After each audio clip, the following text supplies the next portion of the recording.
Hello, everybody, and welcome to another edition of The Mormon Atheist. All right, today is December 22nd, 2025, and this is going to be episode 7, chapter 5. Okay, apostates, like and subscribe to the channel if you haven't already. Thank you for following along in this series. I really appreciate all your comments, all your feedback. It's really awesome to me. All of you new subscribers, thank you.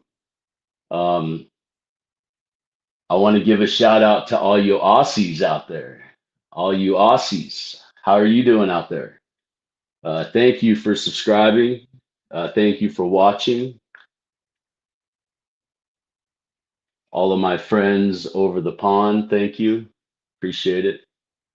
You guys are awesome. Thank you, congregation.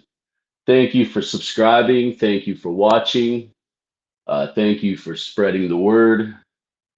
It's truly a blessing. So, apostates, like and subscribe to the channel. We're going to continue where we left off on the last episode. Okay, so on the last episode, if you remember correctly, we left off on page 32. All right, and for the newcomers coming in, we're reading William Morgan's book, Illustrations of Masonry, and we are comparing it to Mormonism. It's not what you think. Okay, and all of you subscribers, all of you people that have been following along, that's a good question to ask you guys. So far, we're on episode 7 now of this book, and is it so far what you guys thought it was? Comment below. Tell me what your thoughts are. What they were when you came in, right? And now that you're listening to this, what are they now, right? Do you see these comparisons? Do you see are you starting to see the patterns that are taking place here? What are your thoughts? What's your feedback so far? Episode 7, chapter 5 here. You guys have been following along. Comment below. And so to recap where we left off, we just said the prayer to close the lodge, right? The lodge of the entered apprentice. All right. And we went through that whole process, right? Up until now, we went through the introduction. We went through the do guard, what that means, the sign, what that means. We opened the lodge. We went through the process of the entered apprentice, becoming an entered apprentice, which is a missionary, right? And we finished the last episode with one of the prayers in the closing of the lodge, right? Now we pick up on the second prayer. So this is the second prayer that William Morgan is talking about, and he says on page 32, in italics, it says a benediction, oftener. This is 1827 language, you got to remember. Oftener used at closing than the preceding prayer. So this prayer, I misspoke in the last video. Okay, in the last video, I said that the longer prayer was the one that is more oftener used. That's wrong. Okay, it's the smaller prayer is the one that's more oftener used. And here's the smaller prayer. On page 32 in William Morgan's book, we are in the Kissinger Legacy reprints, Illustrations of Masonry, printed by David C. Miller. Let me take a drink of my coffee. It's early in the morning, apostates. My mason jar coffee. All right, let's get going. May the blessings of heaven rest upon us and all regular Masons. May brotherly love prevail. The city of brotherly love, right? And every moral and social virtue cement us. Remember the word cement, right? These are Masonic words, okay? So you have to follow along with this stuff, right? And, you guys, to the newcomers just joining, so far we're keeping track of these words because we talk about in all of my videos how words matter. These are Masonic words. And cement has prominence in Masonry, okay? And we are talking about speculative Freemasonry. The Anti-Masonic Movement is all about speculative Freemasonry. You can go into my previous videos and catch up and follow along to where we're at. So let's keep going. Let's start over with that prayer. May the blessing of heaven rest upon us all, regular Masons. May brotherly love prevail, and every moral and social virtue cement us. So mote it be. Amen. Okay, that's the prayer. That's the lesser prayer. That's the one that's more oftener used. Okay, so let's keep going. After the prayer, the following charge ought to be delivered, but it is seldom attended to. In a majority of lodges, it is never attended to. Master to brethren, brethren, we are now about to quit the sacred retreat of friendship and virtue to mix again with the world. Amidst its concerns and employment, forget not the duties which you have heard so frequently inculcated and so forcibly recommended in this lodge. Okay? In Mormonism, you don't really talk about the stuff that's in the lodge, right? So let's keep going. All right. Remember that around this altar, you have promised to befriend and believe every brother who shall need your assistance. You have promised in the most friendly manner to remind him of his errors and aid a reformation. These generous principles are to extend further. Every human being has a claim upon your kind offices. Do good unto all. Recommend it more especially to the household of the faithful.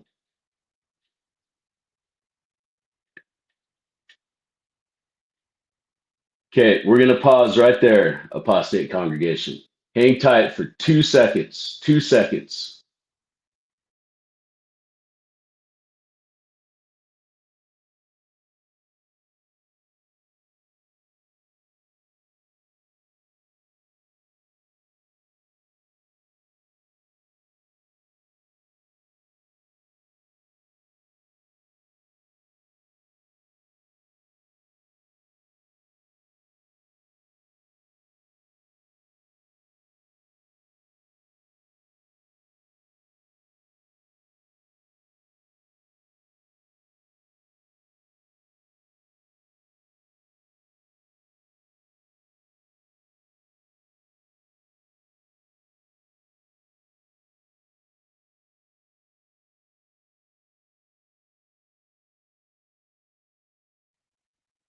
All right, congregation. Sorry about that. My apologies. Okay. Let's keep going. Where were we?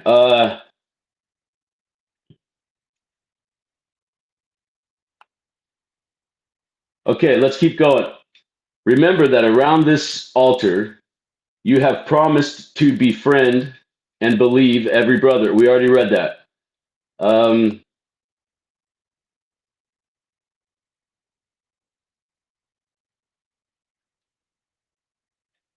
Recommend it more especially to the household of the faithful. Finally, brethren, be ye all of one mind, live in peace, and may the God of love and peace delight to dwell with and bless you.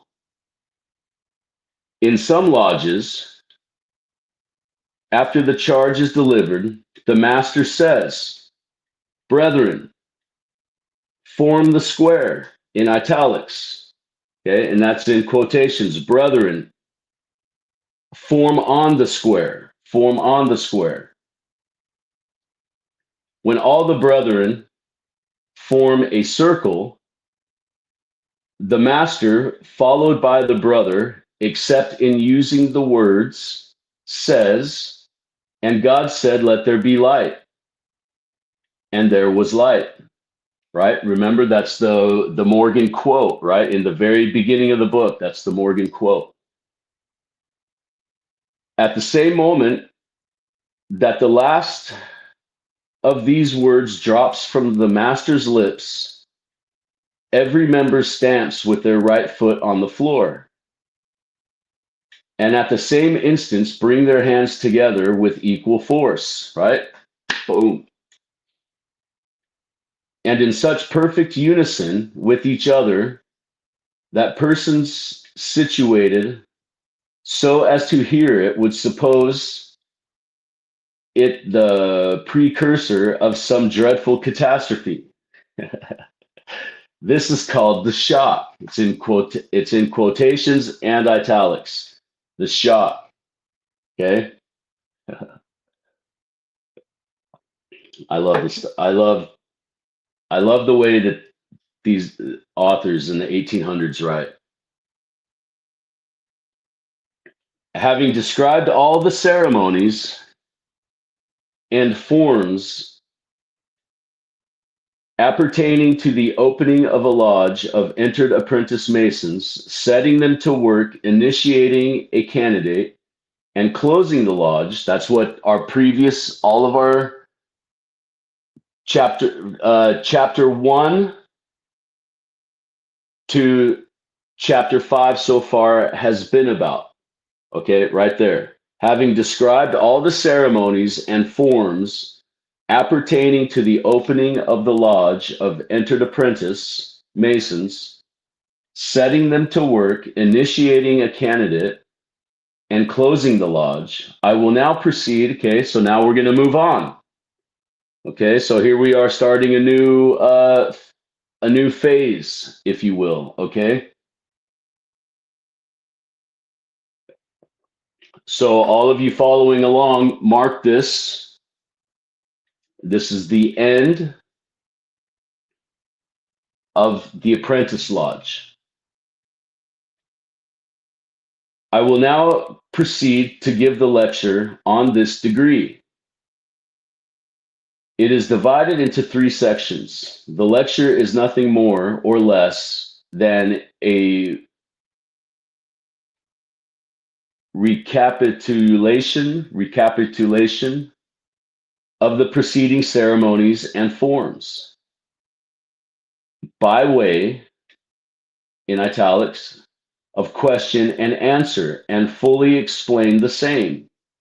In fact, the ceremonies and forms, generally mechanically called the work, in italics, right? So now we have the shock and the work, right? So all of you following along, you're paying attention to these words, right? And lectures are the same, that he who processes a knowledge of the lectures cannot be destitute of a knowledge of what the ceremonies and forms are. Okay, this is very much the magic of Solomon. Just I refer you guys to the YouTube channel Esoterica. Dr. Justin Sledge, you can go to his playlist. He has a very extensive deep dive into King Solomon, Solomonic magic. He is a legit PhD scholar in esoterics, so he's all legit. And really study up on the magic part of this, because the magic of Solomon and Solomonic magic is so prevalent in speculative Freemasonry and the Templar Masonry just in general, right? So I really recommend going to that channel and studying up on how Solomonic magic relates. Okay, that's the important part, and that's what Justin Sledge talks about. Is he breaks it down like in such a scholarly, awesome way. I highly recommend that channel, and he talks about a lot of other stuff. It's an esoterics channel. Okay. All right, let's keep going. As the ceremonies used in opening and closing are the same in all the degrees, okay, right? As the ceremonies used in opening and closing are the same in all the degrees, so what we just talked about in the previous videos, it is thought best to give the whole in one insertion. It being the sincere wish of the writer that every reader, right? These books, I cannot express that enough to you, apostate congregation. These books are warnings against this religious institution. Okay?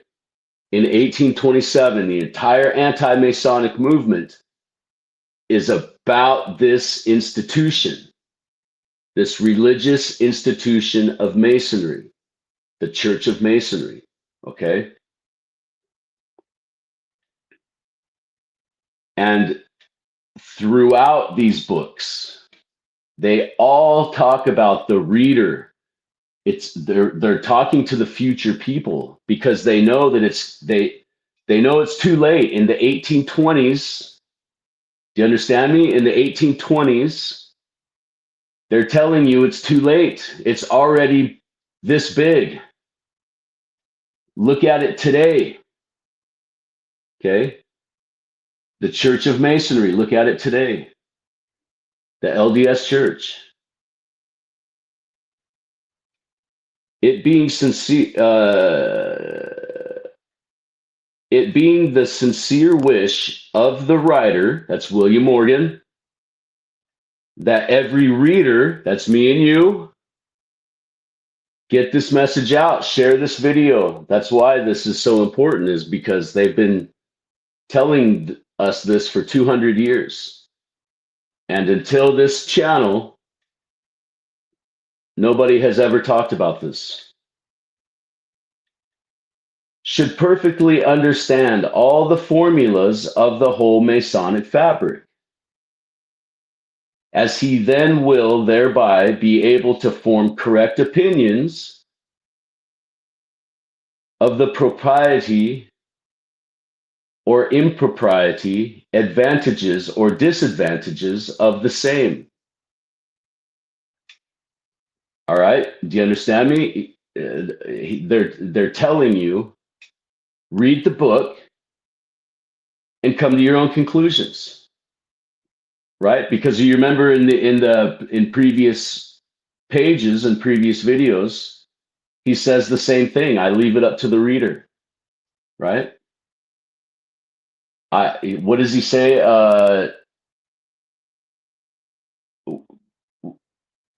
Our work is pretended to be what it is, right? like they're strong. They're like challenging the reader, right? They're challenging us. Prove them wrong.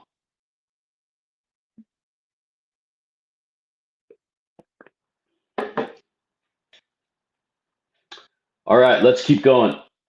Page 33. What's our time? All right, let's go. Page 33, this is the first section of the lecture on the first degree of Masonry.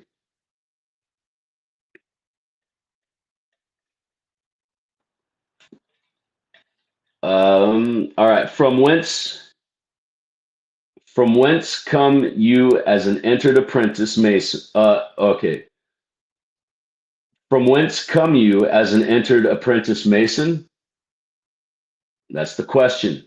Okay, remember, he said he's going to do it in question and answer form.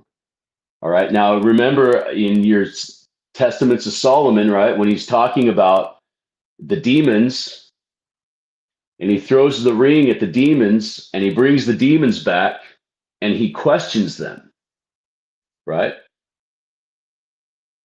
That line of questioning, right? Question, answer, question, answer, question, answer. That's the same form of how these are laid out, right?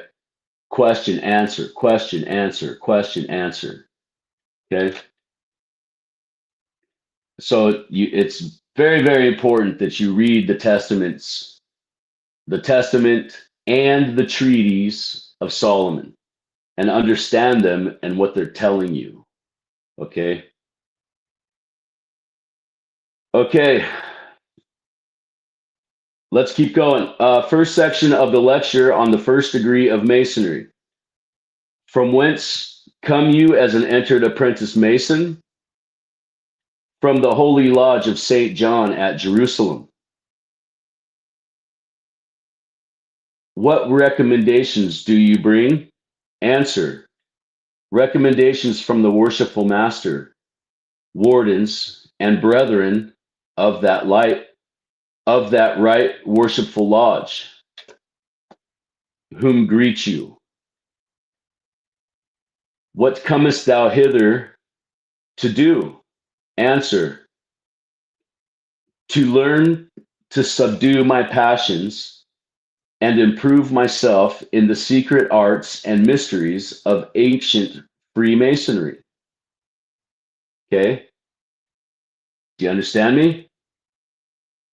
To learn and subdue my passions and improve myself in the secret arts and mysteries of ancient Freemasonry. Okay? So they're trying to restore operative Masonry. Operative Masonry is dead. Okay? This new thing called speculative Freemasonry, the religious institution of Masonry, is trying to replicate the Templar Masonry, ancient Freemasonry. Okay? And if you're new to the channel, to this video right now, you're going to be like, what the F did that guy just say? But if you're following along, okay, follow the channel, follow along, you're going to 100% know what I'm talking about here. Okay? So this is a series, okay? And you're entering in episode 7 of this series, okay? Okay, so let's keep going. Answer. To learn to subdue my passions and improve myself in the secret arts and mysteries of ancient Freemasonry. Page 34.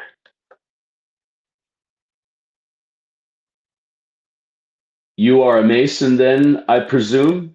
Answer. I am. How shall I know you to be a Mason? Answer. By certain signs and a token. What are signs? Answer. All right angles, horizontals, and perpendiculars. What is a token? Answer. A certain friendly and brotherly grip, whereby one Mason may know another, in the dark as well as in the light. Remember, we in our previous videos, we went through the grip, right? They dig the fingernail into the forefinger, right? Where were you first prepared to be a Mason? Answer, in my heart. Where secondly? Answer, in a room adjacent to the body of a just and lawfully constituted lodge of such. Where you made a Mormon?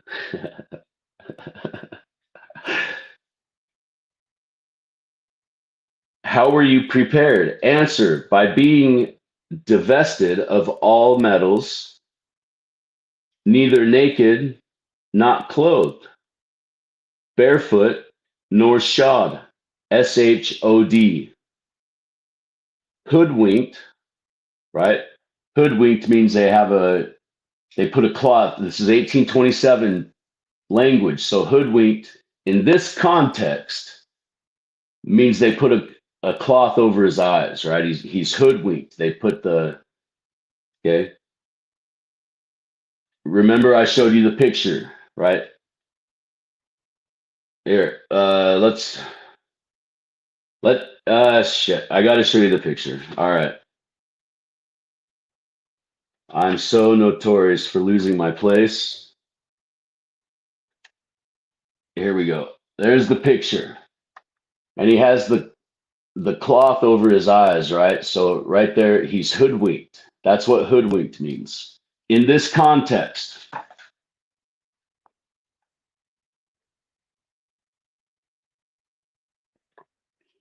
he has the cable tow around his neck, remember?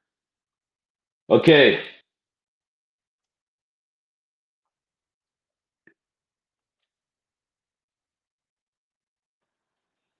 Okay, answer. Or how were you prepared? Answer, by being divested of all metals. Divested is taken. He was everything was taken from him. Neither naked nor clothed. Right? He had one half of his body exposed or something like that, and then he put on drawers, right? 1827 language. Barefoot nor shod, hoodwinked, with the cable tow around my neck, it's a rope, in which situation I was conducted to the door of the lodge. Remember, the door's half open, right? You being hoodwinked, how did you know it to be a door? Answer, by first meeting with resistance and afterwards gaining admission. How did you gain admission? Answer, by 3 distinct knocks from within, answered by the same within. What was said to you from within? Answer, who comes there? Who comes there? Who comes there? Answer, your answer? Answer, a poor blind candidate who has long been desirous of and having and receiving a part of the rights and benefits of this worshipful lodge, dedicated to God and held forth to the holy order of St. John. Remember, there's 2 Johns, right? There's St. John, and then there's John the Baptist, right? And you have to make that distinction when you're reading the scripture quotes in later material and in the anti-Mormon literature, right? You have to know the distinction of the 2. As all true fellows and brothers have done, who have gone this way before me. What further was said to you from within? Answer, I was asked if it was my own free will and accord, I made this request. If I was duly and truly proposed, worthy, and well qualified, all of which being answered in the affirmative, I was asked by the further rights. Oh, bummer. All right. So here we run into a problem, apostates.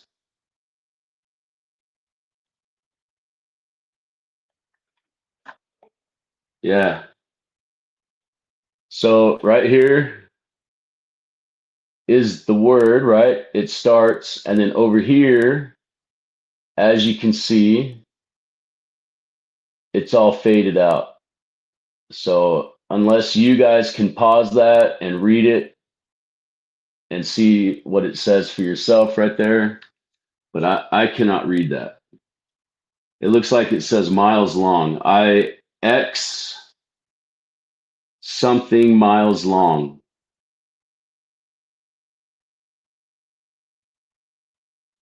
I don't know what it says, but so we're going to go continue to page 35. So on the next page, on 35, 3 miles long, I think that says. 3 miles long. Just in the blue. Okay, because here we go. Check this out. I expected, because it legit continues on the next page. That's pretty wild. Just out of the blue like that. 3 miles long is on there, like a footnote or something, a side note or something like that. Right? Because it goes it EX, and then on the next page it says expected. So you know it's the word expected, right?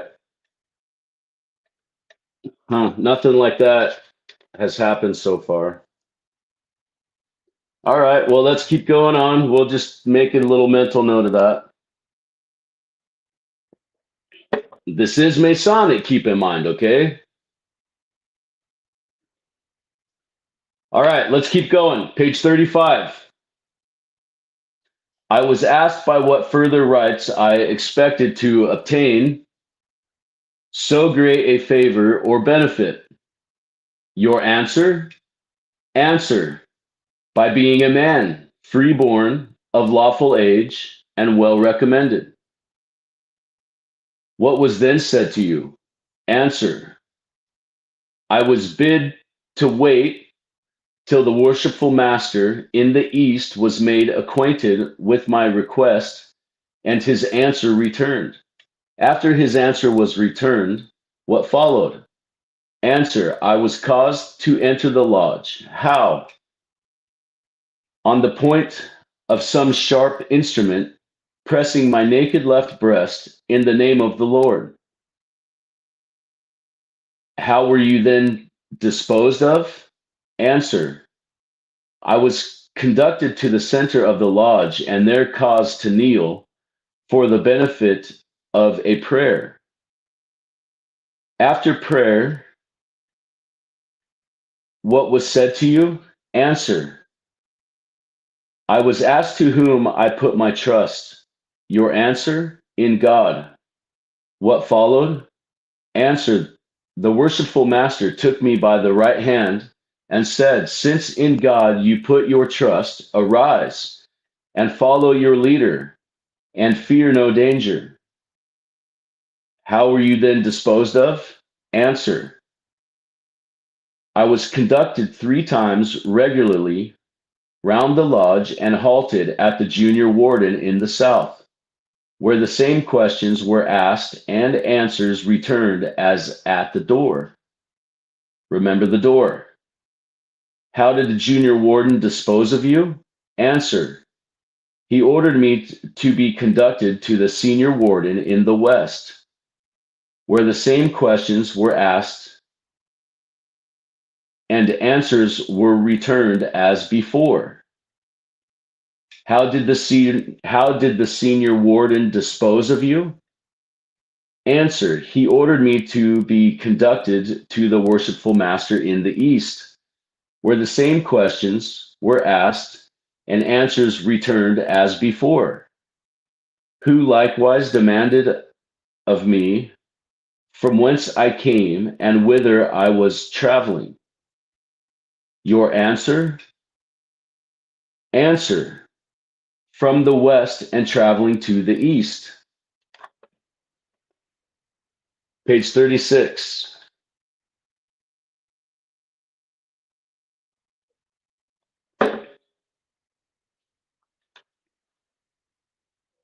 Why do you leave the west and travel to the east? Answer, in search of the light. Remember what the light is, apostates. How did the worshipful master then dispose of you? Answer, he ordered me to be conducted back to the west, from whence I came, and put in the care of the senior warden, who taught me how to approach the east, the place of light, by advancing upon one upright regular step to the first step, my feet forming the right angle of an oblong square, my body erect at the altar before the worshipful master. What did the worshipful master do with you? Answer, he made an entered apprentice mason of me. How? In due form. That was the answer. Question, how? Answer, in due form. What was the due form? Answer, my left knee bent, my right forming a square, my left hand supporting the Holy Bible, square, and compass, and my right covering the same. He's got it sandwiched, right? In which position I took upon me the solemn oath or obligation of an entered apprentice mason. After you had taken your obligation, what was said to you? Answer, I was asked what I most desired. Your answer, light. Where were you immediately brought to light? Answer, or he says, were you immediately brought to light? Answer, I was. How? Answer, by the direction of the master and assistance of the brethren. What did you first discover after being brought to the light? Think of Mormonism here, apostates. What did you first discover after being brought to the light? Answer, 3 great lights in Masonry, by the assistance of 3 lesser. Remember, we are talking about speculative Freemasonry, not the organized Masonic lodges that we think of today. This is 1827. This is 1800s Freemasonry here, okay? So you have to keep that in context when you're following along this stuff, all right? All right.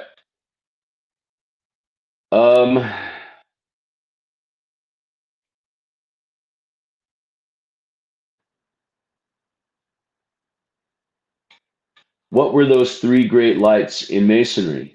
Answer, the Holy Bible, square, and compass. How are they explained? The Holy Bible is given to us as a single, answer, the Holy Bible is given to us as a guide for our faith and practice. The square, to square our actions, and the compass, to keep us in due bonds with all mankind, but more especially with the brethren. May now another in the dark, but more especially with the brethren, may know another in the dark as well as the light. Page 37. What were those 3 lesser lights? Answer, 3 burning tapers or candles on a candlestick.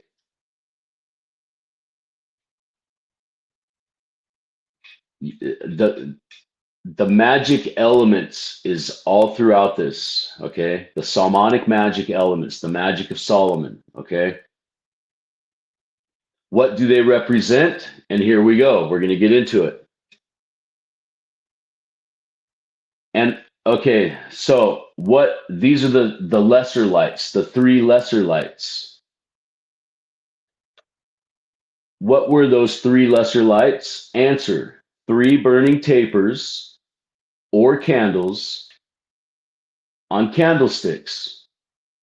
What do they represent? Answer: the sun, moon, and master of the lodge. How are they explained? Answer: as the sun rules the day, the moon governs the night. So ought the worshipful master to use his endeavors to rule and govern his lodge with equal regularity, or cause the same to be done. Think of the prophet. Okay, this is the master is the prophet. I'm sorry you guys got to see the coffee, but it's early in the morning. Once again, like and subscribe to the channel if you haven't already. Go back and watch the videos. This is episode 7, chapter 5. Okay, in a series, and we're only on page 37, and there's 118 pages or 16 pages in this book. Okay, so let's keep going.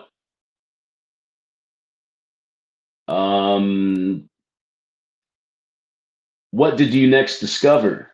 Answer: the worshipful master approaching me from the east, under the sign and due guard of an enter-apprentice Mason, who must present me with his right hand in token of brotherly love and esteem, and proceeded to give me the grip and word of an entered apprentice Mason. Remember what the words are. Go back and watch that, right? The check words, right? Union and truth, okay? And bid me arise and salute the junior and senior wardens, and convince them that I had been regularly initiated as an entered apprentice Mason, and was in possession of the sign, the grip, and the word. What did you next discover? Answer: the worshipful master a second time approached me from the east, who presented me with a lambskin or white apron. Remember Joseph Smith and his the lambskin order, okay? Which he said was an emblem of innocence and the badge of a Mason, that it had been worn by kings, princes, and potentates. I should really look that word up and figure out how to pronounce it. I mean, we're 7 videos in and I still can't pronounce that word. All right. Of the earth, who had never been ashamed to wear it, that it was more honorable than the diadems of kings or pearls of princesses, when worthily worn, and more ancient than the golden fleece or Roman eagle, more honorable than the star or garter. You have to understand what these words mean, okay? If you're just now joining in previous episodes, the congregation is writing these words down and they're following them as we go, because these words, as we get into other books, are going to be very, very prevalent in what they mean, because we're literally going to witness the meanings of these words change. And it's in the literature. Okay, but the thing is, though, is they tell you it's changing, right? So you got to follow along with this stuff. You know, so it's there's a lot to this. This is not just, some random shit that I came up with, right? I've been like studying this for a long, long time. So, okay, let's keep going.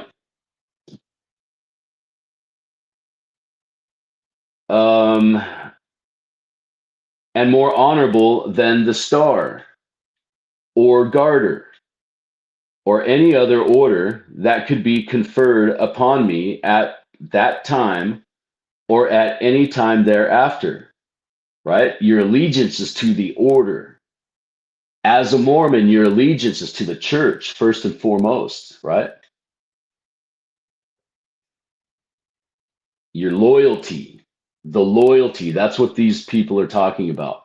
And to the church, your loyalty is first and foremost. And if you're not loyal, you lose your callings, you lose your, your temple recommends. There's all these groups on social media that are,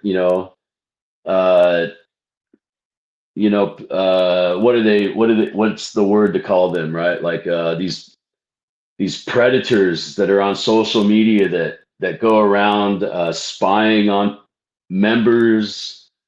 That's all these people are, just a bunch of predators, ideologue predators, right? Yeah, they're gonna go tell daddy, hey, I saw mommy on the YouTube channel, right? Isn't that gee, in history, don't we know something that happened like that? Apostates. All right, let's keep going.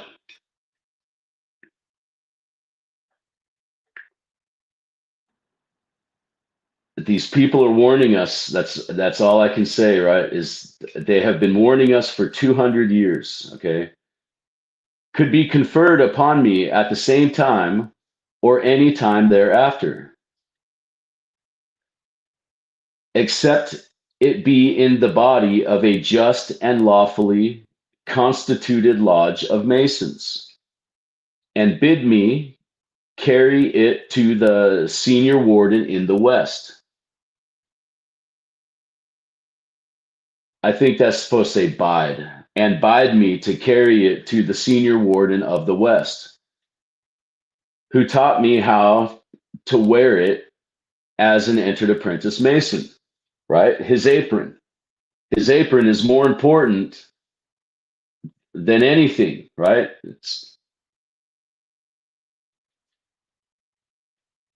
What were you next presented with? Answer. The working tool of an entered apprentice Mason. What were they? Answer. A 24-inch gauge and common gavel. Okay, so the gavel, I want to pause here for a second. A few days ago, like, what is today? Today is December 22nd, 2025. Okay, so I want to say like 2 weeks ago, maybe, I saw a video, a podcast, and I want to say it was Megan Connor, but I don't. She's got a few different ones, so I don't remember which exactly one it was. But it was one of her channels where they were talking about Joseph Smith and the gavel, or Brigham Young, or something along these lines. I don't exactly remember what it was. It was a long time ago. It was a couple weeks ago. Today's December 2nd, 2025. So it was, 2 or 3 weeks ago, maybe a month ago. I don't know, somewhere around there. But Megan Connor and one of her podcasts was talking about this, and it rang a bell to me. And I tried to go back and find it and look for it, but I don't remember. She has a few different podcasts, and I don't remember which one it was. And she has quite a few videos, and I wasn't about to go through all that stuff. So one of those videos they're talking about the gavel. She talks about her and her co-host person are talking about the gavel. And I for the life of me, I can't remember what she was, but it just rings a bell. So, all right. Anyways, let's keep going.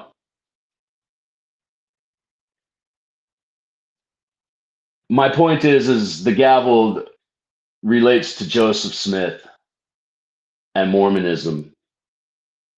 And I wish I could remember that. But anyways, how are they? All right, let's keep going. So he's giving the tools of the tools of an entered apprentice mason. What are they? Answer: a 24-inch gauge and common gavel. How were they explained? Page 38. What's our time? All right, we got enough for a little bit. Okay, so here we go. We're going to explain the tools and then we're going to stop. Okay. So, how are the tools? How are they explained? Answer: page 38. The 24-inch gauge is an instrument used. Answer: the 24-inch gauge is an instrument made use of by operative masons. Operative masons are masons of old, the Templar Masons. They're dead. Operative masonry is dead. This new thing called speculative masonry, the religious institution of masonry, is what the anti-Masonic movement is all about. Nobody wants it, right? And then the anti-Masonic movement just kind of dies out. It doesn't go away. Historically speaking, it never dies. It never stops. It just dies out. And then all of a sudden, boom, the anti-Mormon movement kicks up, right? And we're making those correlations because you can go back on my other videos where we talk about contemporary authors, books of the day that are being written about Mormonism that are non-LDS affiliated authors, right? That's important. We do not use LDS sources on this channel. That's very important to reiterate that. I haven't been saying that for quite some time now, but those of you that follow me very clearly understand that. We do not use LDS sources on this channel, okay? So the books that we read are critics, right? Some of them aren't critics at all. Some of them they're not in favor, they're just neutral. Some of them are just historians. They're just writing history. There's no critic, right? A lot of them are critics. A lot of them are historians, and we cover all of them, right? So you paint this picture, you get this picture being painted for us. And you put all this stuff together, apostate congregation, right? I mean, how many of you have read these? I know so many of you have read these books. You guys message me, you talk to me, what are your thoughts? What are your ideas? Are you seeing the correlation? Right? I mean, these books, this anti-Masonic movement is legit, it's like a blueprint. It's a blueprint for Mormonism. You could copy and paste the shit, and it's 100% the exact effing story, right?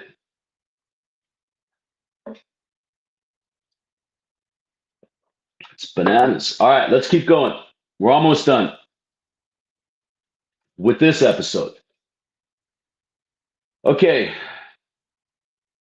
He's describing the gauge and the gavel.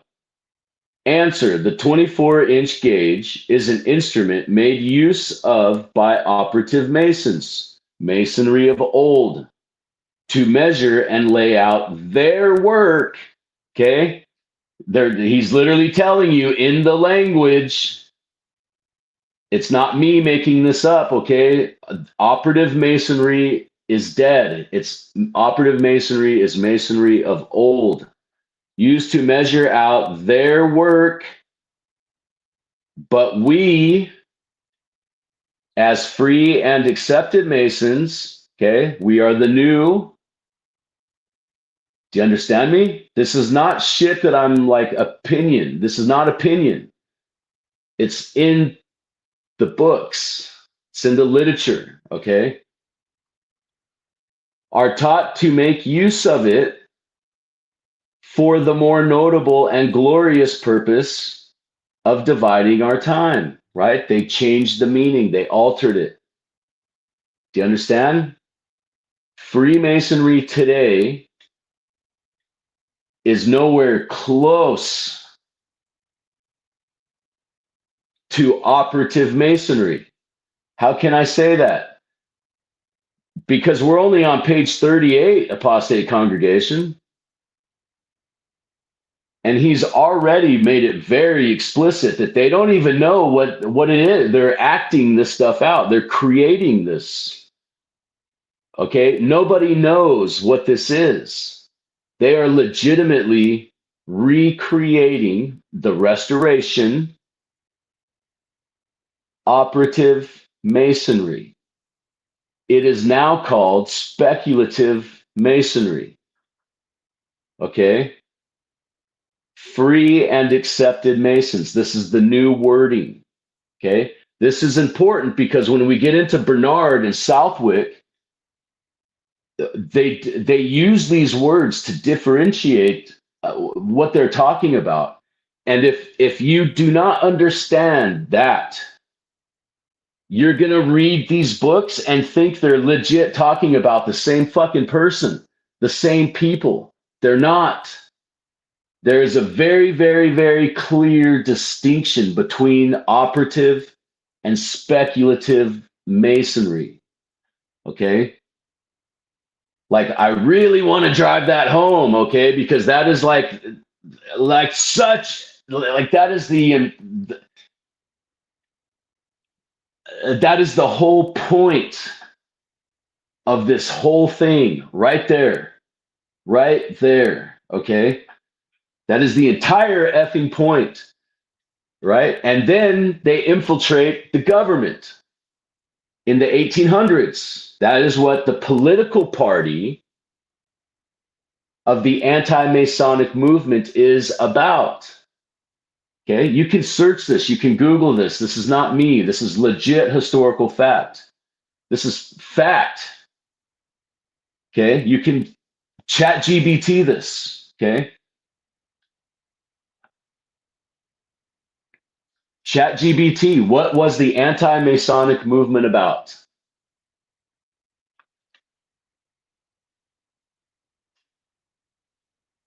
Okay, apostates, let's keep going.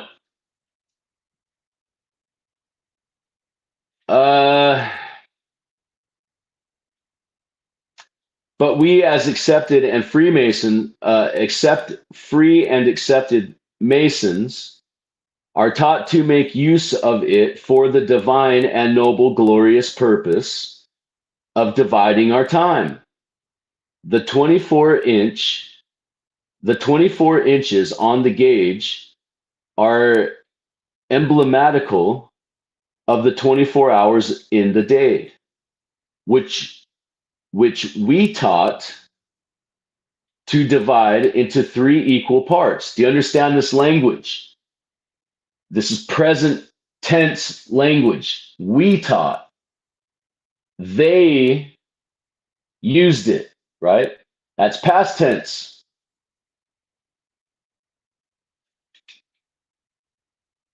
"24 hours in the day, which we are taught to divide into 3 equal parts, whereby we find 8 hours for the service of God and a worthy distressed brother, 8 hours for our usual vacation," which are our leisure time. That's the vacation, right? "And 8 hours for refreshment and sleep. The common gavel is an instrument made use of by operative Masons. Do you understand me, apostate congregation? Like and subscribe to the channel if you are getting any sort of value out of this at all.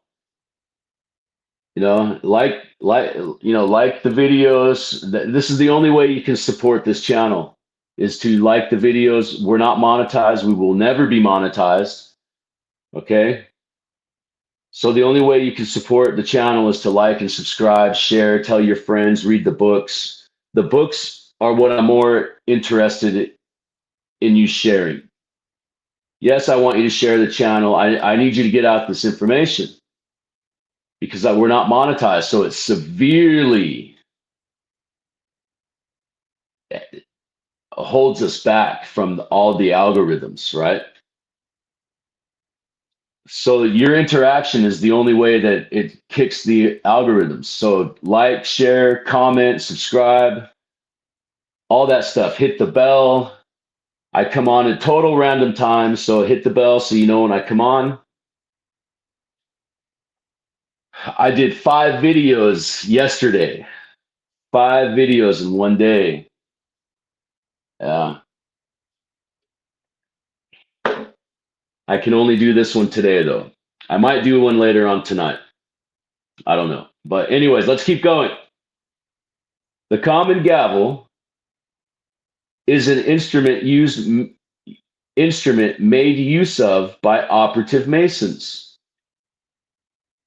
to break off the corners of rough stones,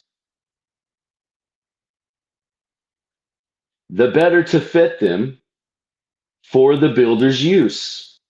But we, as free and accepted masons, are taught to make use of it for the more noble and glorious purpose of divesting our hearts and consciousnesses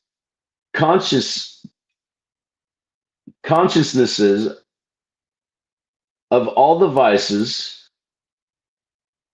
and superfluidities of life, thereby fitting our minds as lively and living stones. Do you understand this wording, okay, and how it pertains to Mormonism? It's just changed a little bit. That's all. They change it, but the meanings here are legit the exact same. Okay? The stories, the Joseph Smith stories, the founding, the creation of Mormonism, the 1830s, all these stories, the persecution, all the stories that go along with Joseph Smith, right? Like legit, all of them, everything. You name it, pick a story. Anything that pertains to Joseph Smith during his day, contemporary, is this right here. The Anti-Masonic Movement.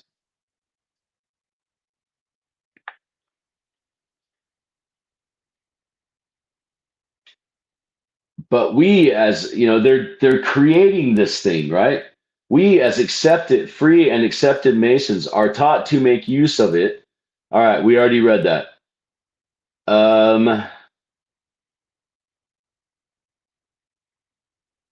In the minds as thereby filling our minds as lively and living stones for that spiritual building, that house not made with hands, eternal in the heavens. The house that is not made with hands, eternal in the heavens, is the Temple of Solomon. Okay? That's what that means right there. All right? Okay, apostate congregation, that is where we're going to stop at.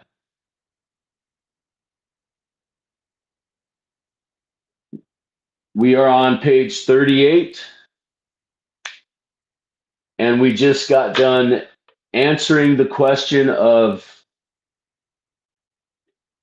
the explanation, the 24-inch gauge and the gavel is explained on page 38. So on our next episode, we're going to pick up on page 38 So I'm going to read to you. We're going to end this episode with what I'm going to begin the next episode with. Okay?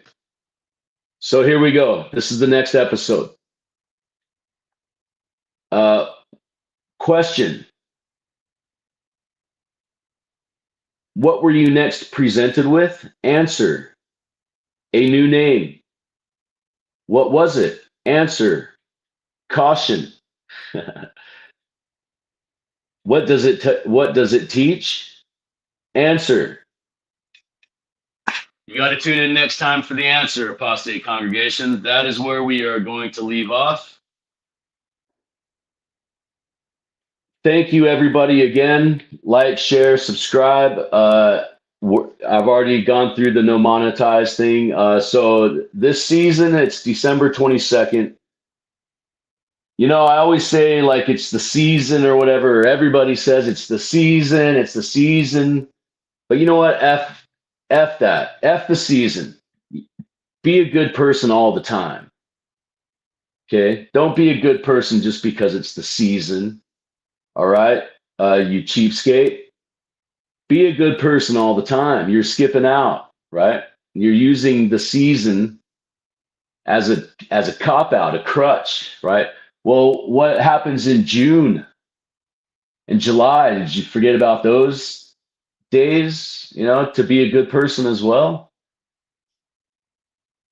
Okay, so congregation, we're not monetized. This channel's not monetized. It will never be monetized. So instead of giving donations and super chats and all that kind of stuff to the channel, I ask you to go pay a school lunch tab. Go to a child's school. Go pay a school lunch. Go to the poorest neighborhood you can find in your area.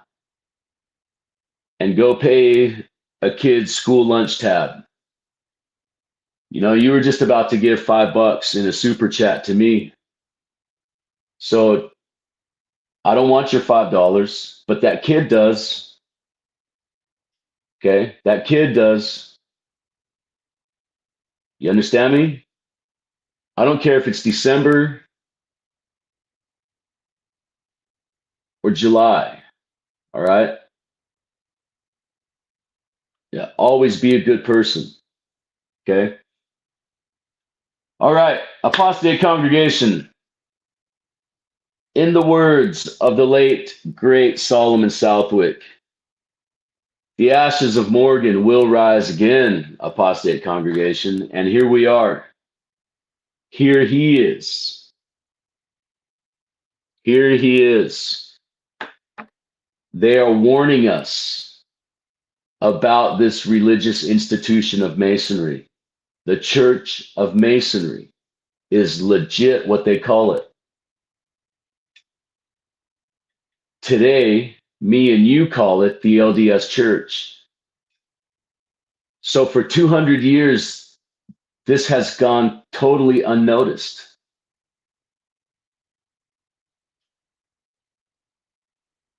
It's been sillied up. It's been made look stupid. William Morgan is a clown, right? Okay. But nobody ever reads the book. So comment, apostate congregation, is this what you thought William Morgan's book is about? You know, is this what you expected? So comment below. Tell me your thoughts. What do you think? New subscribers, have you ever heard of William Morgan? You know, there's a lot to unpack here. So